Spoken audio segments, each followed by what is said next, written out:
Hello guys, എൻ്റെ കയ്യിലിരിക്കുന്ന ആളെ കണ്ടോ ഗെയ്സ്? ഞാൻ എൻ്റെ താത്താൻ്റെ വീട്ടിലേക്ക് എൻ്റെ മക്കളുമായിട്ട് വിരുന്ന് പോയതായിരുന്നു. ഞങ്ങൾ ഹാളിൽ സംസാരിച്ചുകൊണ്ടിരിക്കുന്ന സമയത്ത് പെട്ടെന്ന് ഹാളിലേക്ക് വന്ന് വീണതാണിത്.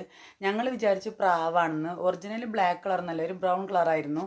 പിന്നെ സൂക്ഷിച്ച് നോക്കിയപ്പോഴാണ് കാക്കക്കുട്ടിയാണ്, ചെറിയ കുട്ടിയാണ് ഗെയ്സ്. അതിനെ നോക്കുമ്പോൾ അതിൻ്റെ കണ്ണിൻ്റെ ഉള്ളിൽ അതിൻ്റെ കാല് കുടുങ്ങിയിട്ട് അതിങ്ങനെ സ്റ്റക്കായ രീതിയിലാണ് വന്ന് വീണത്. അതിന് അനങ്ങാൻ പോലും പറ്റുന്നുണ്ടായിരുന്നില്ല. പിന്നെ നമ്മൾ കണ്ണിലൊന്നും കൊള്ളാതെ എങ്ങനെയൊക്കെയോ മെല്ലെ അതിൻ്റെ കണ്ണിൽ നിന്ന് അതിൻ്റെ കാല് എടുത്തിട്ട് അതിനെ രക്ഷപ്പെടുത്തി. അപ്പോഴേക്കും പുറത്തുനിന്ന് ഒരു കാക്കേൻ്റെ സൗണ്ട് കേട്ടു. അതിൻ്റെ അമ്മയാണെങ്കിൽ കൊണ്ടുപോയിക്കോട്ടെ വിചാരിച്ചിട്ട് നമ്മൾ സിറ്റ് ഔട്ടിൽ കാക്കക്കുട്ടിനെ അങ്ങനെ കൊണ്ടുവന്ന് നിൽക്കുകയാണ്. ഇപ്പോൾ കയ്യിൽ വെച്ച് നിൽക്കുമ്പോൾ ആൾക്ക് പറന്ന് പോകണമെന്നില്ല, ആൾ കൂളായിട്ട് കയ്യിൽ ഇങ്ങനെ ഇരിക്കുകയാണ്. അതിൻ്റെ ഇടയിൽ എൻ്റെ അമ്മ വന്നിട്ട് എത്തി നോക്കുകയാണിത്. പിന്നെ നമ്മൾ കുറച്ച് നേരമൊക്കെ അങ്ങനെ കയ്യിൽ വെച്ച് നിന്നപ്പോൾ പുറത്ത് സൺസൈഡിൻ്റെ മേലെ ഒരു കാക്ക ഇരിക്കുന്നുണ്ട്. അപ്പോൾ സിറ്റൗട്ടിൻ്റെ തിണ്ണയിൽ വെച്ചതും ആൾ കൂളായിട്ട് പറഞ്ഞു പോയി. അപ്പോൾ ഇന്നത്തെ വീഡിയോ ഇത്രയേ ഉള്ളൂ. ഇഷ്ടപ്പെട്ട ലൈക്ക് ചെയ്യുക, ഷെയർ ചെയ്യുക, സപ്പോർട്ട് ചെയ്യുക.